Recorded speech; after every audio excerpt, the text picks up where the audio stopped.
베드로전서 3장 13절에서 22절까지입니다.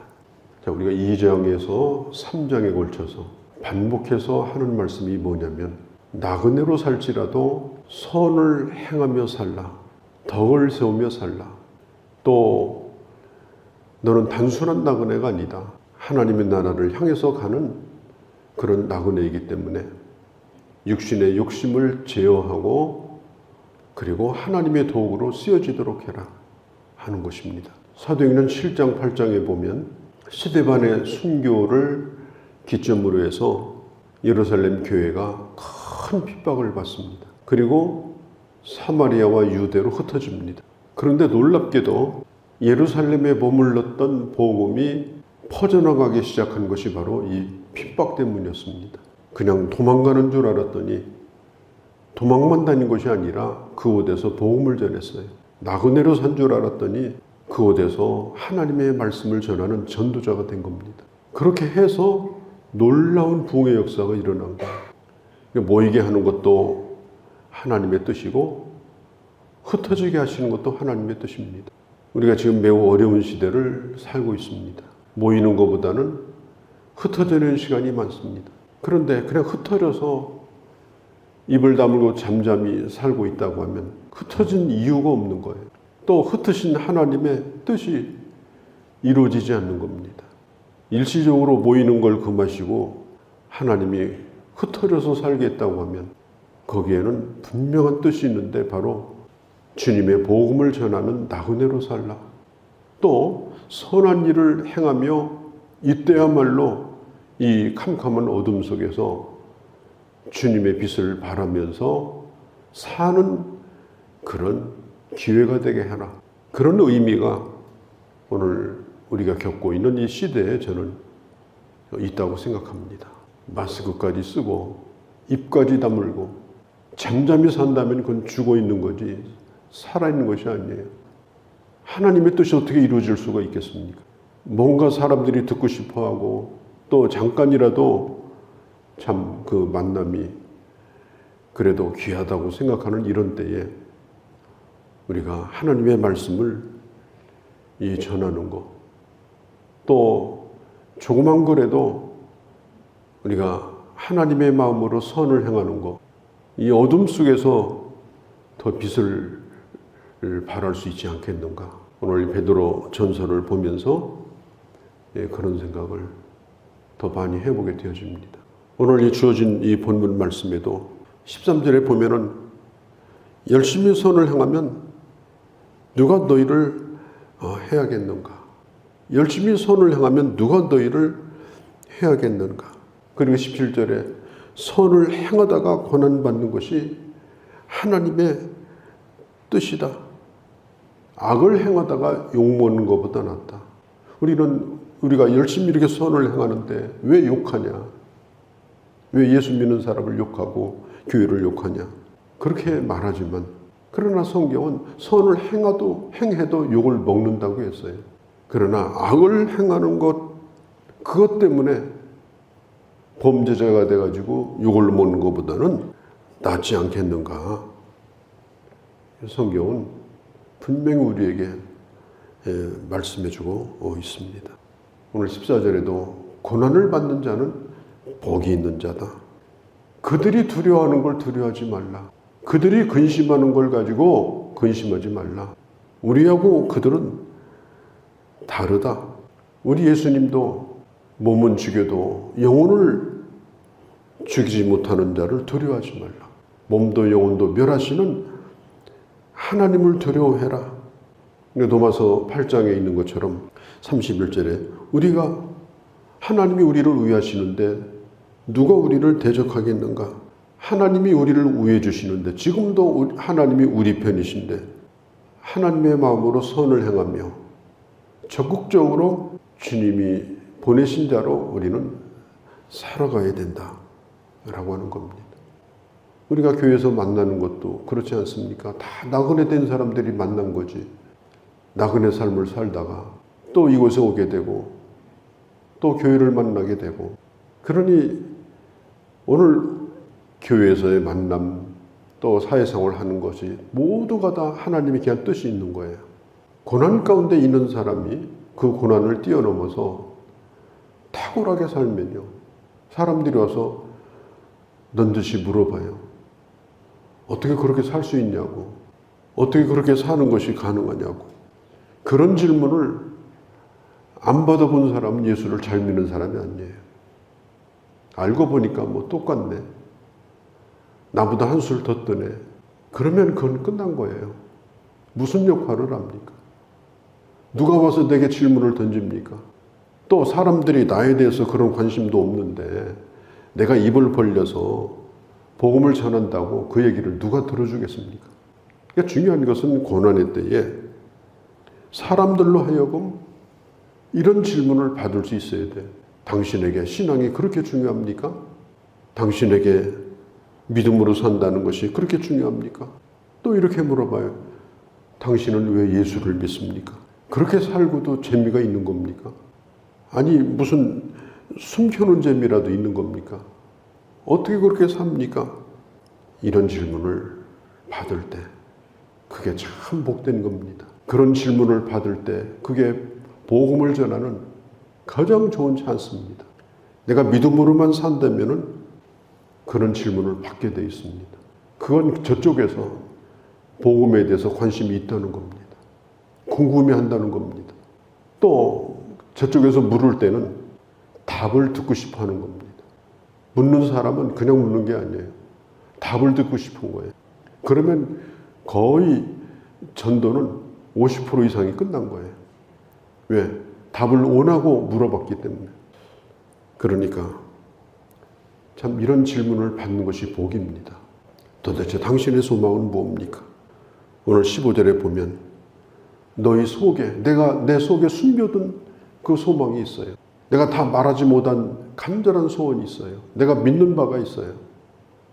내가 붙들고 있는 소중한 게 있어요. 그 소원에 대하여 사람들이 나에게 물어올 때, 그때는 정말 중요할 때입니다. 그럴 때 그냥 뭐 그럭저럭 살죠. 죽지 못해 살죠. 여기밖에 할 얘기가 없다고 하면 항상 준비하고 살라는 것은 원고를 만들어서 그걸 외우고 다니라 그런 뜻이 아니고, 네가 평소에 가지고 있는 너의 성경적 인생관, 성경적 세계관, 또 성경적인 건강한 생각들, 그런 얘기는요, 단 5분만 들어도 상대방이 내게 오게 돼 있습니다. 아주 확실하게 내게 와서 복음을 듣게 돼 있습니다. 뭘 써가지고 준비하고 훈련받아서 외우고 다니라는 얘기가 아니에요.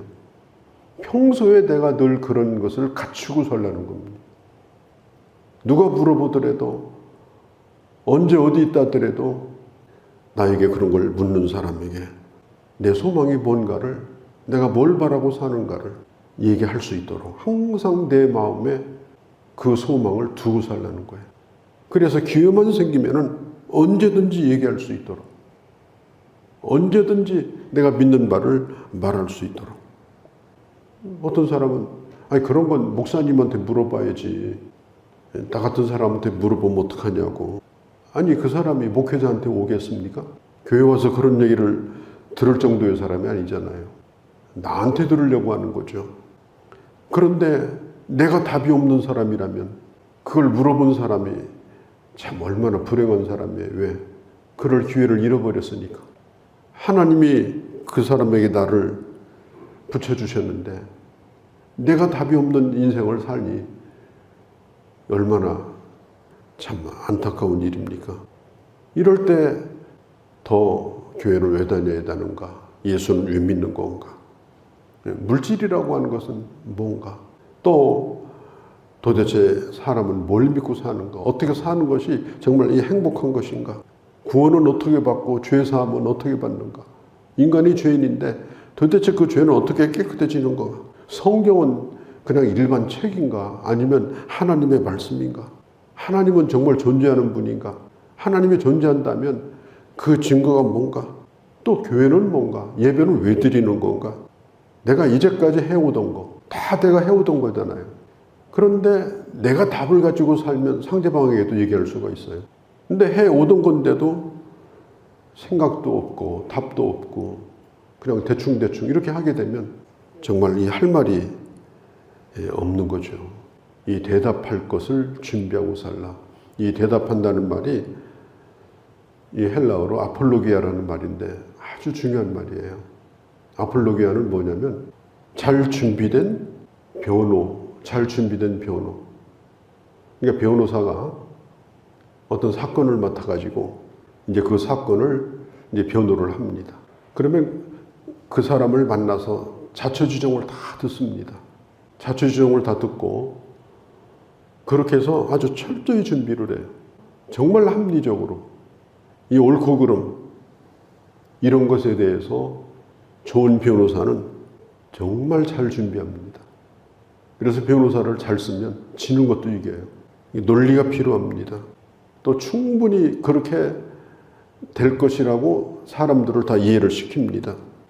오늘 이 세상에는 도대체 예수 믿는 사람은 뭐냐 이런 회의주의자들 알고 싶기는 한데 얘기해 주는 사람은 없고 옆에 뭐 예수 믿는 사람하고 평생 살았어도 그런 얘기를 나한테 해준 적도 없고 그런 사람도 있고요. 진짜로 관심 있는 구두자도 많아요. 좀 뭔가 듣고 싶은 사람도 많아요. 그럴 때에 대답할 것을 준비하라. 이 탁월한 변호사를 만나면 그건 축복이죠. 인생이 풀려요. 탁월한 변호사. 그러면 그 탁월한 변호사가 누구여야 하느냐? 바로 네가 하라는 거예요. 네가 그 변호사가 되라. 그 사람의 답을, 그 사람이 그 답답해하는 답을, 그 사람이 풀지 못하는 걸 네가 풀어줘라. 오늘 기독교를 완전히 파묻어 버리겠다고 하는 그런 세력도 있습니다. 의심의 눈초리로 보는 사람도 많습니다. 나는 무신론자라고 공공연하게 말하는 사람도 많습니다. 그런 사람들이 물어올 때 머뭇거리고 또 얼버무리고 또 불확실하고 알고 보니까 뭐 예수 믿는 게 아무것도 아닌 듯 싶도록 이렇게 해버리게 되면 정말 형편없는 변호사가 된 거죠. 아폴로기야. 너는 탁월한 변호사가 되라. 법정의 변호사와 같이 탁월한 변호사가 되라. 오늘 성경이 그런 말씀을 하고 있습니다. 저희가 신학교에서 공부할 때 저희 가르치는 선생님이 그런 얘기를 했어요. 설교하는 목사는 두 가지 준비하고 살아야 된다. 첫 번째는 항상 말씀 준비하고 살아야 된다. 어디서 언제 부탁을 받더라도 언제나 말씀 전할 수 있도록 늘 준비하고 살아야 된다. 또 말씀을 전할 수 있는 영적인 컨디션을 잃어버리지 않도록 살아야 된다. 두 번째는 항상 죽을 준비하고 살아야 된다. 언제 하나님이 부르시더라도 언제든지 미련 없이 갈 준비를 하고 살아야 된다. 그러면 목회자만 그렇게 살아야 되는 거냐? 오늘 성경은 말합니다. 너의 소망에 관한 이유를 묻는 자에게 네 소망이 뭐냐? 뭐길래 예수를 그렇게 힘들게 믿냐? 그렇게 할 때 대답할 것을 항상 준비하고 살라. 그러니까 목회자나 교인들이나 똑같은 거예요. 대답할 것을 항상 준비하고 살라. 그리고 준비할 때 온유와 두려움으로 해라. 논쟁하고 싸우고 윽박지르고 말도 안 되는 얘기로 막 상대방을 어떻게 해보려고 그렇게 하지 말고 그건 답이 아니다. 온유한 마음으로 해라. 그를 정말 사랑하는 마음으로. 내가 잘났다는 것도 아니고 정말 겸손한 마음, 부드러운 마음, 그를 사랑하는 마음으로 그렇게 해라. 두려움으로 해라. 두려움이라고 하는 건 하나님이 이 순간 나를 지금 여기에 세우셨다. 하나님이 오늘 내게 귀한 기회를 주셨다. 그런 마음을 가지고 해라. 사도행전에 보면요. 24장에서 28장까지 사도 바울이 가이사라에서 이 감옥살이를 했어요. 아마 한 1, 2년 한 것 같은데 그때 바울이 3번 신문을 받는 게 나옵니다. 그 신문을 받을 때 바울이 꼭 했던 게 뭐냐면 내가 믿는 이 예수를 당신도 믿기를 원한다.